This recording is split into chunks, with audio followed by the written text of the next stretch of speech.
0 à 100, 4 secondes 9. Wouh!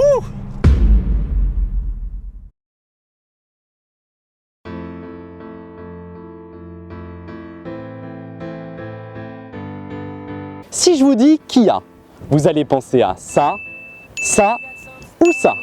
Mais aujourd'hui, nous, on vous propose ça. Voici la Kia Stinger GT. Moi, c'est Dylan. Bonjour à tous et bienvenue sur Asso West.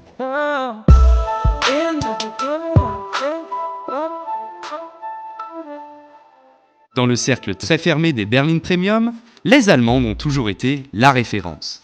Mais Kia se verrait bien jouer les troubles fêtes en s'invitant à la table de ce club très fermé.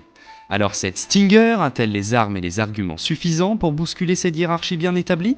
C'est ce qu'on va essayer de découvrir en réalisant notre essai du jour. Ah oui, quand même! Waouh, ça pousse fort! Bon, vous l'aurez compris, nous sommes à bord de cette Kia Stinger GT. Et alors, la première impression, c'est fougueux quand même. Hein. Waouh! Ah, ça pousse dur. Ah, ça pousse très très très fort. La Kia, ils ont fait un travail remarquable. Chapeau parce que la voiture, waouh, mais elle décolle, c'est vraiment très impressionnant.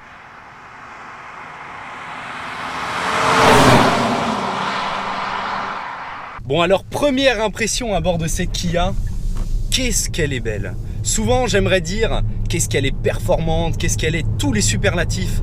Mais là, qu'est-ce que je la trouve belle. L'extérieur est vraiment magnifique, c'est une réussite. Et je vous emmène tout de suite le découvrir.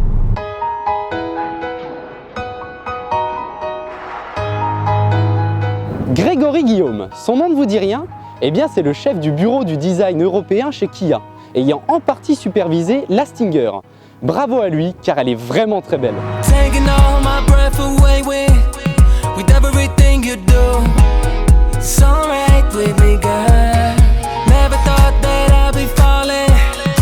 Regardez-la, j'adore cette face avant. Cette calandre spécifique à Kia, ses feux effilés, ses prises d'air très agressives servant à canaliser le flux d'air vers les freins. Et ces freins, parlons-en. Derrière ces jantes 19 pouces se cache un système Brembo 4 pistons à l'avant, 2 pistons à l'arrière, ayant été développé en partie sur le Nürburgring.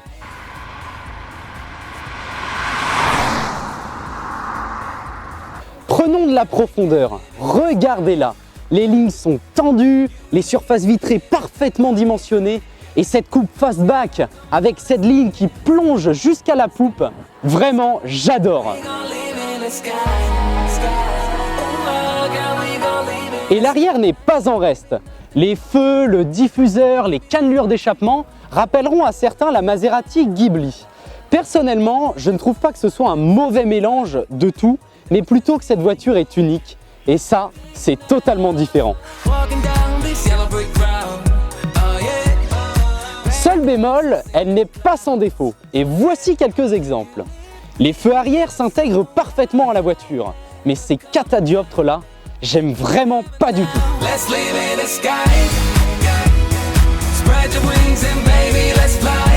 Ce gros écrou central n'en est en fait pas un. C'est un cache en plastique et plus on s'approche, plus ça fait cheap. Les extracteurs d'air servent normalement à faire diffuser la chaleur du compartiment moteur. Dans le cas présent, ils sont bouchés, donc à part faire joli, ils servent à rien.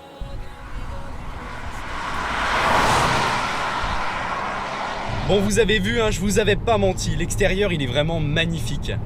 C'est un designer français, voilà, ça explique peut-être quelque chose, mais vraiment, qu'est-ce qu'elle est belle.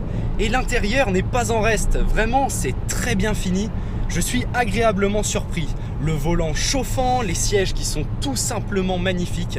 Vraiment, j'adore. Les compteurs sont lisibles. Et puis, quand on appuie, ah là là, on les voit monter ces compteurs. C'est vraiment très très facile. Tout tombe bien sous la main. On a de l'aluminium, mais c'est une voiture qui est à l'intérieur comme à l'extérieur facile et très belle. Je ne vous en dis pas plus, venez avec moi pour le découvrir.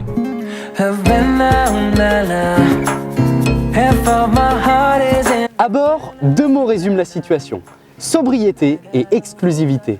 Et l'utilisation de matériaux nobles y est pour quelque chose. L'aluminium et les matériaux métalliques s'intègrent parfaitement à l'habitacle. Et que dire de cette sellerie GT exclusive recouverte de cuir nappa rouge qui, en plus d'être belle, est intelligente grâce au maintien latéral Aircell et à la fonction mémoire de forme.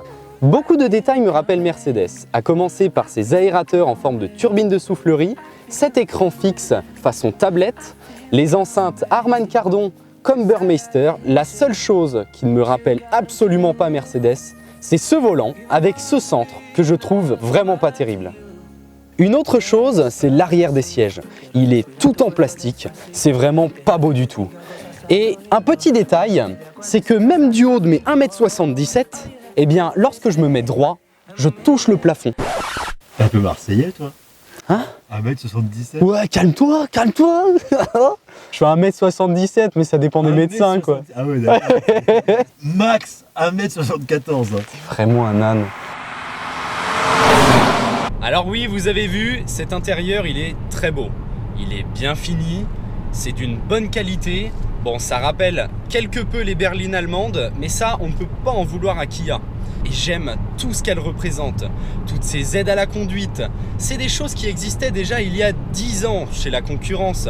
L'affichage tête haute, c'est vraiment quelque chose qui est développé aujourd'hui, même chez Peugeot. Mais c'est simple, c'est efficace, c'est facile. Ça existait il y a des années chez Volkswagen. Tout est facile dans cette voiture. Et c'est ça qui fait que je l'aime énormément. Mais au-delà de ça, c'est une voiture qui est technologique et qui est aussi très performante.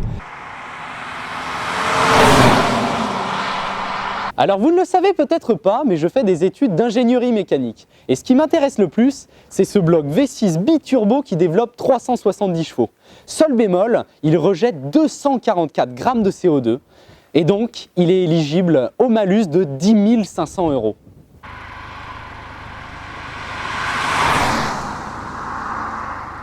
Bon, et cette voiture, elle a quand même une particularité. Eh bien oui, elle peut effectuer un launch control. Alors, on va le faire tout de suite. Alors, le launch control, rien de plus facile. On se met en mode sport grâce à cette molette. On désactive le traction control. Pied sur le frein, pied sur l'accélérateur, on monte. Ah oui, ça pousse fort. Ah la vache! Waouh, waouh, waouh, waouh. Le 0 à 100 est expédié en 4 secondes 9.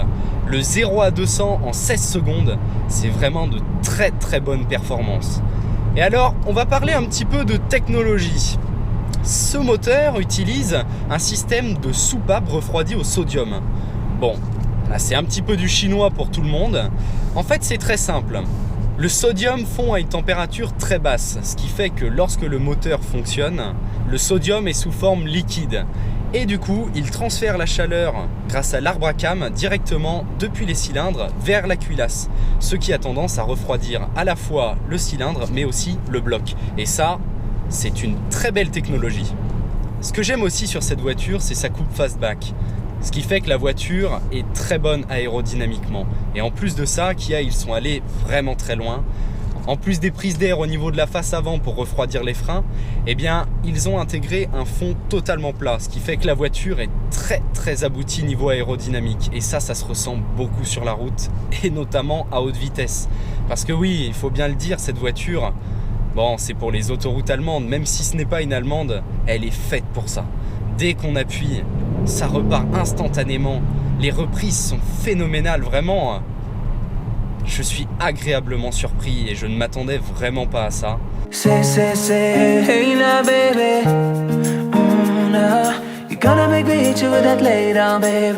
Il y a quand même quelque chose, ou plutôt quelqu'un, qui fait que cette voiture est une réussite.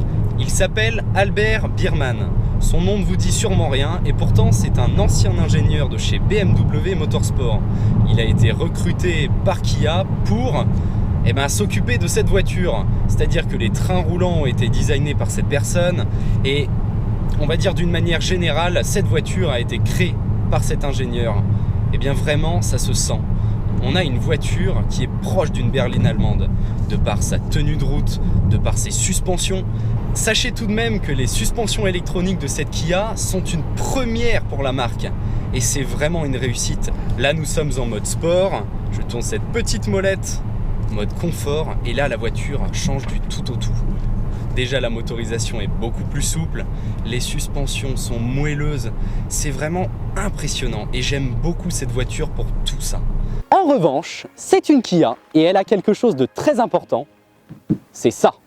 En janvier 2007, Kia devient la première marque automobile à proposer une garantie de 7 ans ou 150 000 km, uniquement disponible à l'époque sur l'acide.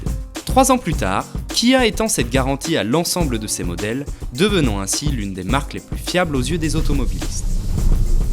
Allez, c'est parti. Waouh! Le système de palette au volant est vraiment très efficace. La boîte de vitesse à 8 rapports fait un travail remarquable. Mais c'est vraiment une voiture pousse au crime. Une berline, certes, mais avec des performances similaires à une supercar. C'est incroyable. Alors oui, on n'est pas sur une 488 GTB avec un 0 à 100 en 3 secondes, mais là quand même 4 secondes 9, une vitesse maximale de 270 km/h. C'est vraiment de très très bonnes performances.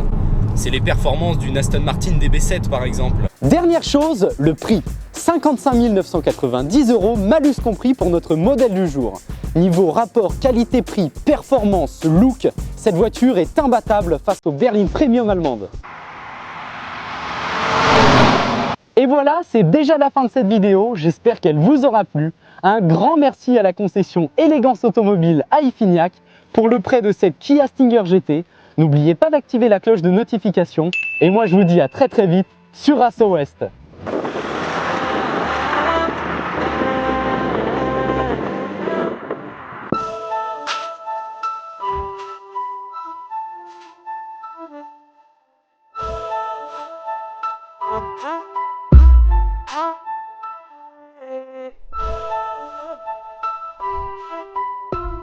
Huh?